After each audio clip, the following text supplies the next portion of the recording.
ఓం నమ శివాయ శ్రీమాత్రే నమః శ్రీ మహాదేవ్యే నమః. నవరాత్రులలో మనము నవదుర్గ స్వరూపంలో అమ్మవారిని ఈరోజు 8వ రోజున అమ్మవారిని మనం దుర్గాదేవి రూపంలో ఆరాధన చేసుకున్నాము. అయితే మనము నవమి రోజున అంటే రేపు అమ్మవారిని మనం సిద్ధిదాత్రి రూపంలో ఆరాధన చేస్తాం.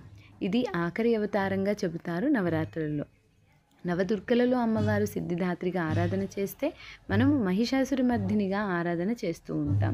అయితే సిద్ధిదాత్రి అంటే అమ్మవారు భక్తుల కోరికలను తీర్చేదిగా ఇహపర సుఖాలనే కాక జ్ఞానాన్ని మోక్షాన్ని కూడా ప్రసాదిస్తుంది ఈ సిద్ధిదాత్రి అమ్మవారు.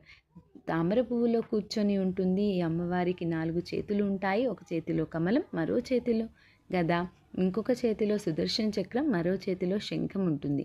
ఈ అమ్మవారిని ఆరాధించే వారికి బ్రహ్మజ్ఞానం లభిస్తుందని పురాణోక్తి.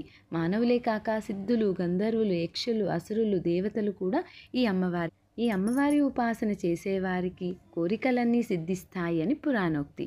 అందరికీ అమ్మవారి అనుగ్రహం కలగాలని కోరుకుంటూ